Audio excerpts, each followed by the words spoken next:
안녕하세요. 성경의 얕은 지식입니다. 지난 한 주도 잘 지내셨나요? 네, 날씨가 진짜 선선해졌어요. 저 이런 날씨 제일 좋아하거든요. 가을 날씨, 막 이렇게 선선한 바람이 막 이렇게 부는 그런 날씨는 저한테 막 진짜 선물 같아서, 하나님 정말 감사합니다. 이런 날씨 주셔서 너무 감사합니다. 막 이렇게 감사하면서 요즘 날씨를 즐기게 되는 것 같아요. 자, 이제 다시 시작을 해볼까요? 우리 저번에, 출애굽기의 유명한 10가지 재앙, 얘기를 하다가 이제 중간까지, 5째 재앙까지 얘기를 나눴었는데, 여기 다시 이제 이렇게 그 뒤에 재앙을부터 이제, 적어봤어요. 저번에 말씀드렸던 부분들은 이제 이스라엘 백성들을 훈련하시는 그런 과정. 그러니까 이게 심판의 과정이 되는 것뿐만 아니라 이스라엘 백성들과 또 모세와 아론까지 훈련시키기 위한 과정이 바로 이 10가지 재앙이었다라는 것을 설명해 드린 바가 있습니다. 자, 이제 5째 재앙부터 이렇게 살펴보면 5째 재앙은 가축 재앙이에요. 근데 여기서는 모세가 어떤 행함이 없어요. 그냥 경고만 했는데 하나님이 내일 그 일을 일으키시겠다라고 얘기를 했을 때 애굽과 이스라엘 진영이 구분이 됩니다. 그러니까 이때 모세가 믿음이 있었기 때문에 내일 이 일이 일어날 거야 라고 얘기를 해도 모세가 그거를 온전히 신뢰를 했다라는 거죠. 그렇기 때문에 내일 이 일이 일어날 거야 라고 당당하게 말할 수 있었던 거고요. 그러니까 이때는 아마도 이스라엘 사람들도 이 부분에 대해서 믿었던 것 같아요. 왜냐하면 앞에 있었던 일들을 쭉 이제 보게 되면서 이렇게 모세가 얘기한 대로 또 하나님이 말씀하신 대로 일이 일어나는구나 하고 하는 그런 믿음이 있었다라는 증거가 이렇게 구분이 되었다라는 거. 근데 6째 재앙은 이제 악성종기인데 모세와 아론이 이제 두 움큼을 이렇게 져서 바로 앞에서 이렇게 하늘을 향해서 이렇게 후 날리라고 말씀을 하셨어요. 그랬는데 그 일이 즉시 일어납니다. 근데 하지만 여기서는 또 구분이 없습니다. 근데 제가 여기서 느낀 건 뭐냐면 정말 이 인간이 간사해서요. 믿었다가도 또 의심병이 들고 또 믿었다가도 또 의심병이 들고 그렇게 수없이 훈련을 받고 하나님이 그 전투 가운데서 이기게 하셨음에도 불구하고 또 의심하고 하는 일들이 반복이 된다라는 걸 여기서도 우리가 확인을 할 수가 있어요. 구분이 없었다라는 거. 그리고 그 즉시 일어났다는 거는 벌써 하나님이 그 중심을 보고 에휴, 얘네들이 또 믿음이 떨어졌구나 하고 이제 하나님이 또 보신 것 같아요. 그 다음에 이제 7째 재앙, 우박재앙. 그러니까 막 진짜 어마어마한 무게의 중수에 달하는 그런 우박이 하늘에서부터 내리는데 이때 하나님이 뭐라고 말씀하시냐면 내가 이 일을 행하는 이유는 내가 누구인지 하나님이 누구인지 내가 알리기 위해서다. 그래야만 하나님의 존재에 대해서 알아야만 말씀이 무엇인지 또 그 말씀이 말하고자 하는 바가 무엇인지를 알 수 있기 때문에 사실 이런 일들을 통해서 우리가 지금 엄청난 혜택을 누리고 있는 거예요. 들음이 없이는 우리가 믿음이 생기지 않습니다. 들음은 말씀에서 납니다. 그 말씀을 듣고 우리가 믿을 수 있는 거지 말씀을 듣지도 않았는데 우리가 믿음에 이를 수는 없는 일이거든요. 그러니까 이때 하나님이 알려주신 거는 뭐냐면 이 애굽이라는 그 제국이 이제 거대한 그 제국이 됐잖아요. 어떤 한 나라의 개념이 아니라 empire, 그러니까 로마의 제국처럼 엄청난 영향력을 자랑하고 있었어요. 왜냐하면 요셉의 시대 때 정말 돈 한 푼 안 들이고 사람들과 토지를 이렇게 애굽이라는 나라 지경 안으로 끌어들일 수 있었잖아요. 그러니까 뭐 우리가 지금 보는 그런 피라미드 형태나 이런 것들을 봐도 그러니까 이집트라는 제국이 얼마나 거대하고 어마어마한 그 영향력을 자랑하고 있었는지를 우리가 알 수 있습니다.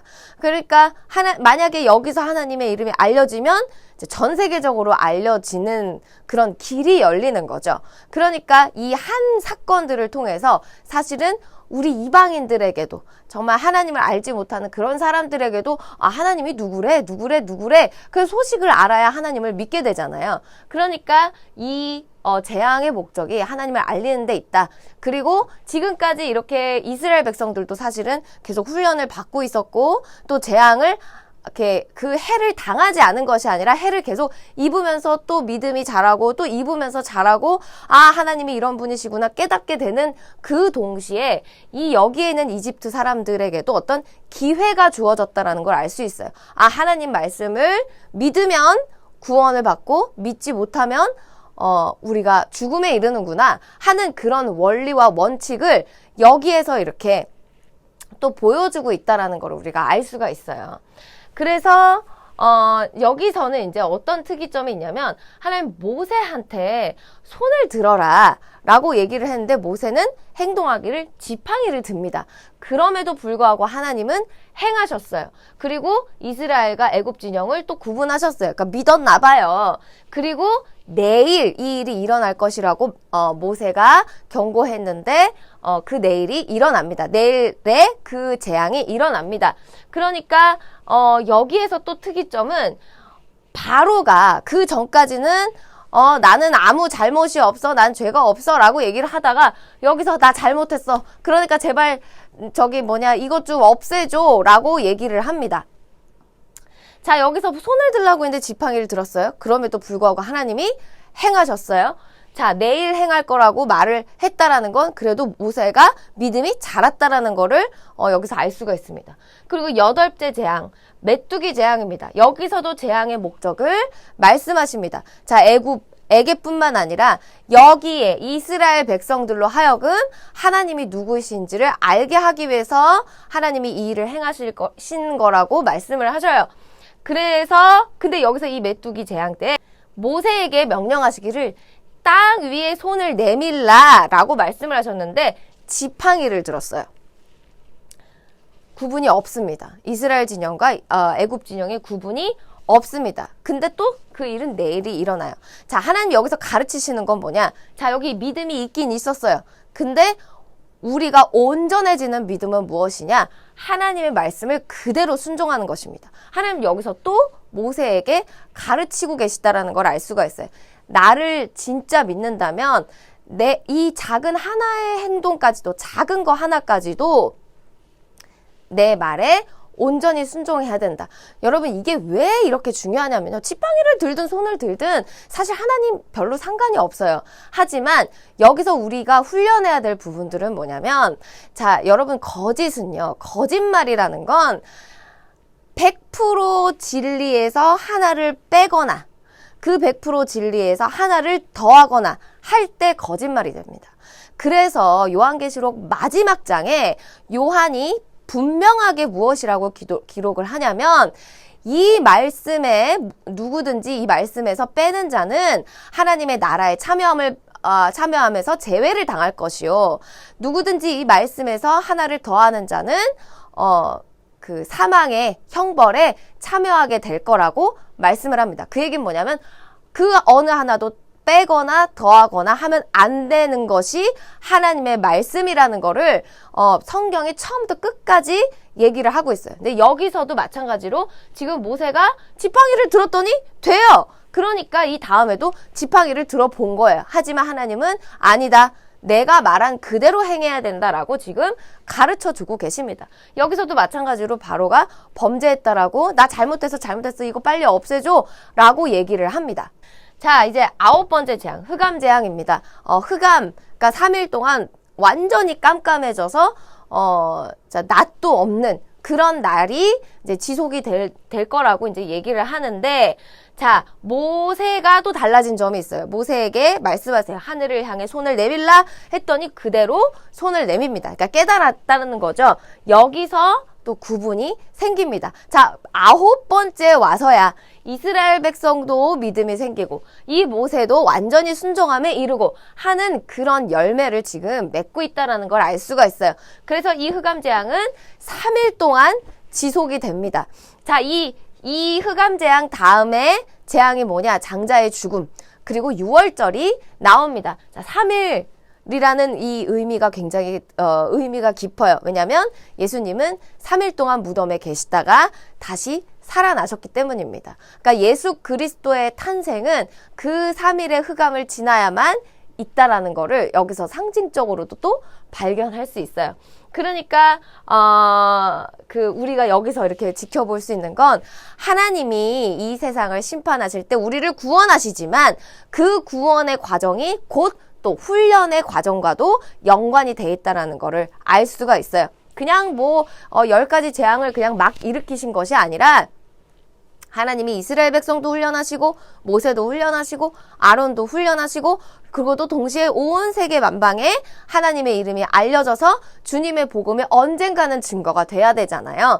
그 예수 그리스도가 하나님의 그 아들이시래, 그 독생자시래, 우리가 복음을 듣는 것이 그 하나님에게서부터 나오는 그 예수님이시구나, 그리스도이시구나, 메시아구나 라는 걸 알아먹게 하시기 위해서 이 재앙을 일으키셨다라는 걸 알 수 있어요. 그리고 또 이제 특이점은 여기서 바로가 나 잘못했어? 또 여기서 바로가 나 잘못했어?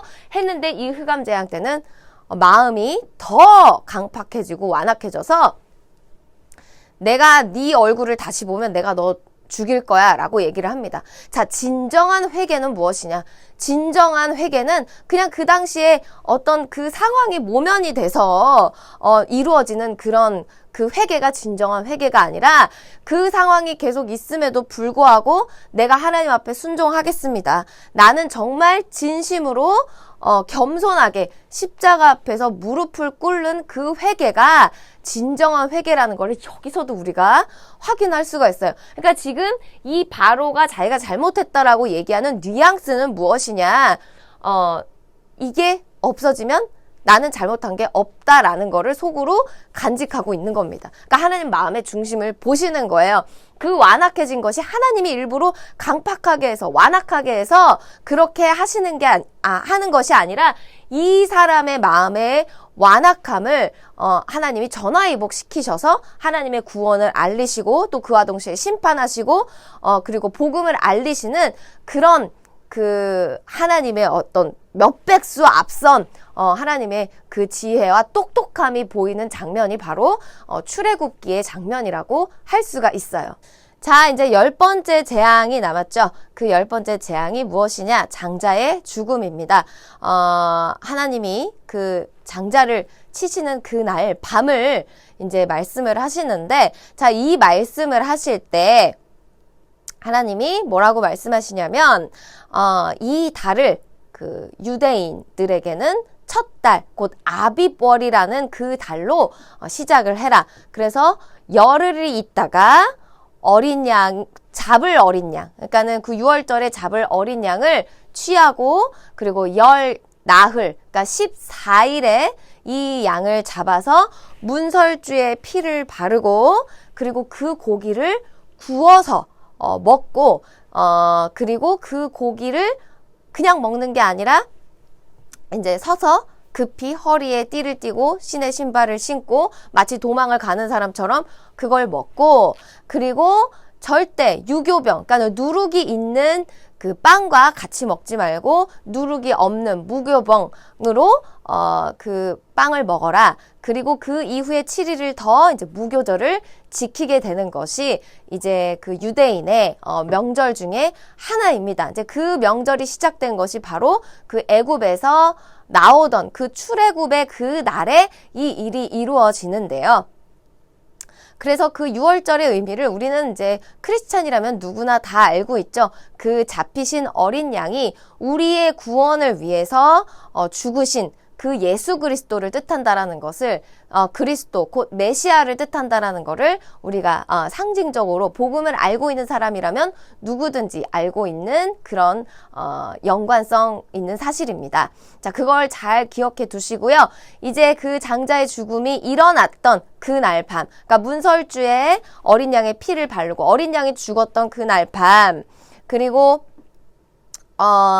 하나님이 심판을 행하시던 그날 밤에 이스라엘 백성 약 200만 명이 출애굽을 하게 됩니다. 그때 애굽에 있는 사람들의 은금이나 폐물이나 이런 것들을 가지고 나오게 됩니다. 그래서 거대한 이제 이동이 일어납니다. 그래서 이제 이 라암셋에서 숫곳이라는 곳으로 가서 이제 진을 치고, 그 다음에 이제 여기에 이제 이 홍해, 여러분 잘 아시죠? 홍해의 그 해변가에 진을 칩니다. 근데 사실 가나안 땅은 여기 이쪽에 있거든요.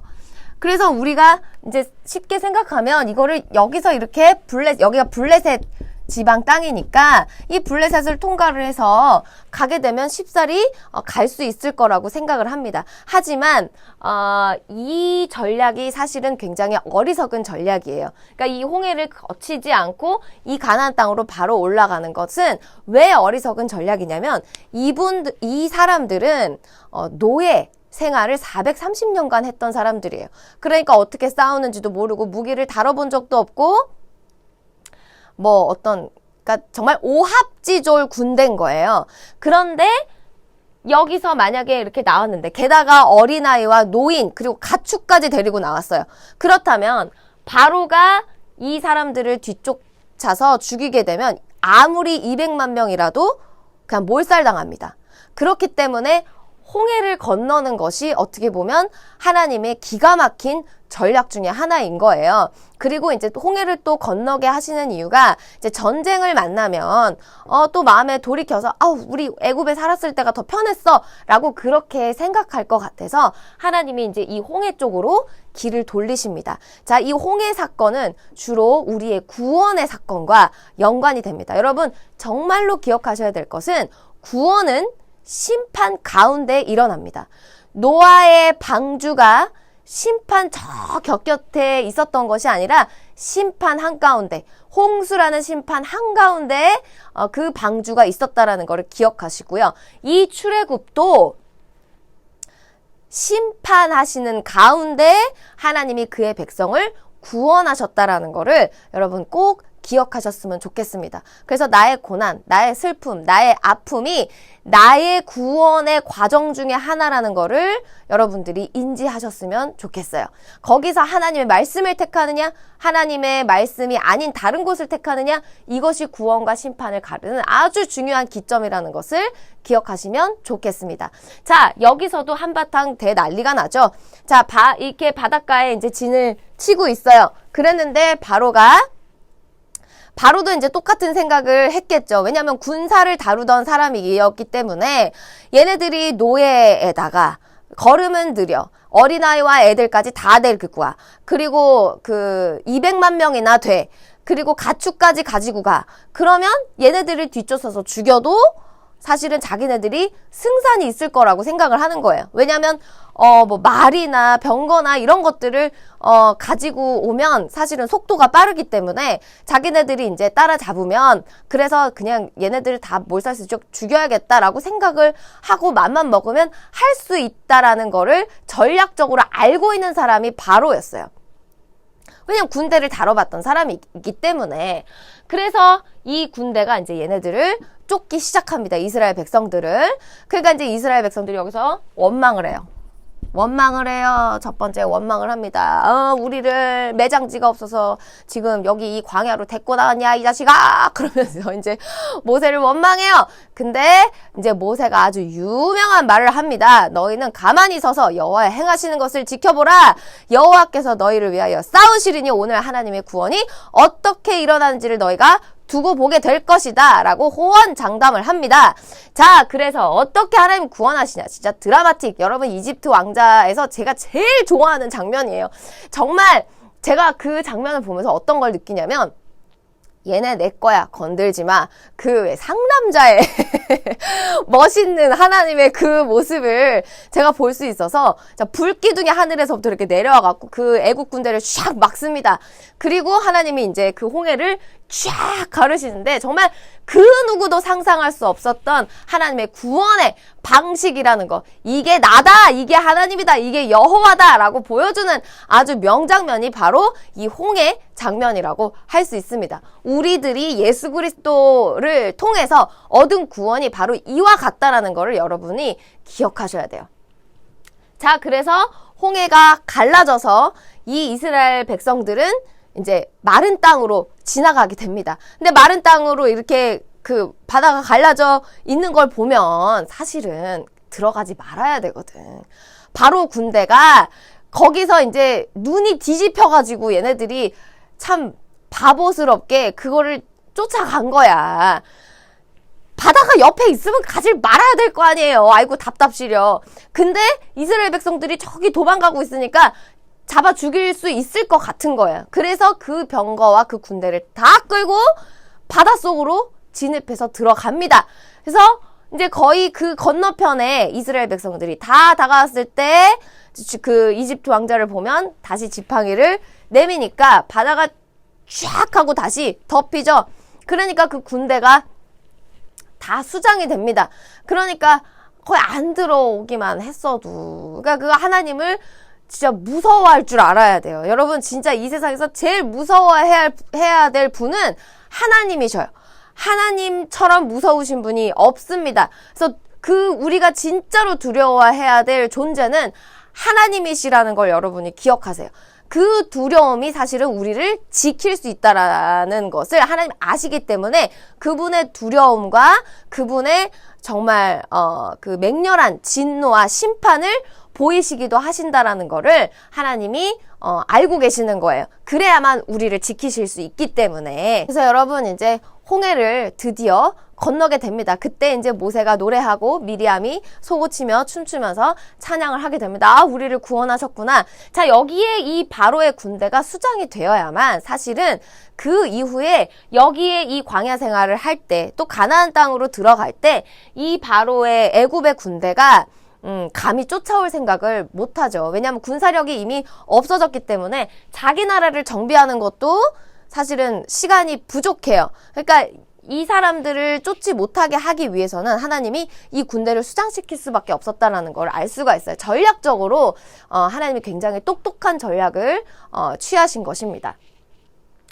그래서 이 홍해를 건너서 마라라는 곳으로 가게 되는데, 여기 3일 길을 이제 가게 되는데, 이제 물이 없어가지고 이 마라에 도착을 했는데 물이 쓴 거예요. 그러니까 백성들이 또 여기서 원망해요.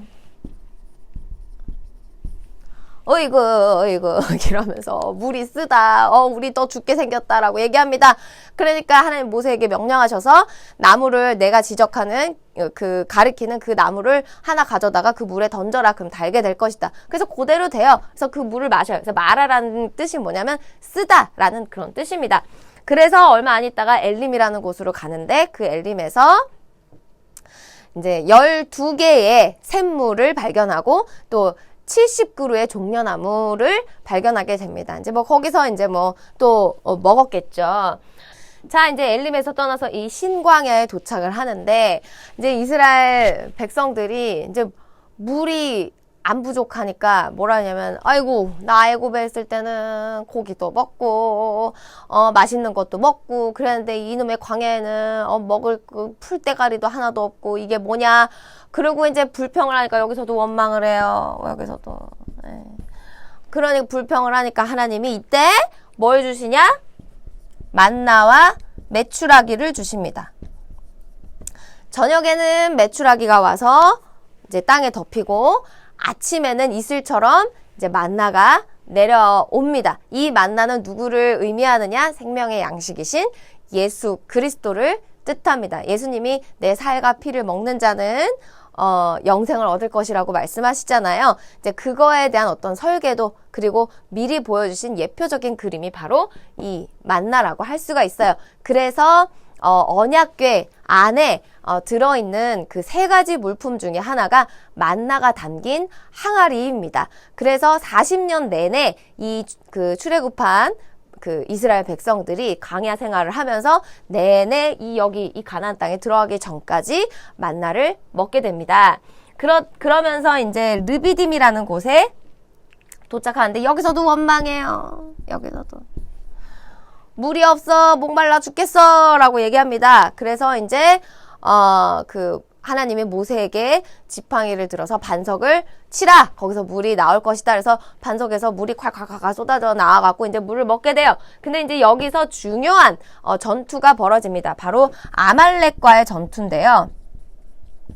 자, 이 아말렉 민족이랑 이제 싸우게 되는데 처음 전쟁을 하는 거잖아요. 그러니까 이 전쟁의 특이점이 무엇이냐면 군대를 이끌고 나가는 사람은 이제 모세의 다음 후계자가 되는 여호수아 장군입니다. 그 여호수아가 이끌고 나가는데 그 여호수아가 잘해서 이 전쟁을 이기는 것이 아니라 이 모세가 산에 올라가서 두 손을 이렇게 치켜들어요. 그래서 두 손을 치켜들면 이기고 이렇게 팔이 피곤해갖고 내리면 지는 거예요. 그래서 어떻게 하냐면 아론과 훌이 모세와 함께 그 산에 올라가서 이 두 팔을 옆에서 지탱을 해줍니다. 그래서 그 아말렉 전쟁을 그 두 손을 들고 있는 내내 이제 이기게 하심으로 해서 결국엔 아말렉에서 승리를 하게 돼요. 그러니까 이건 굉장히 의미 있는 일입니다. 왜냐하면 노예가 강력한 군단을 상대로 승리를 한 것이기 때문에 그래서 여기서 우리가 이제 많이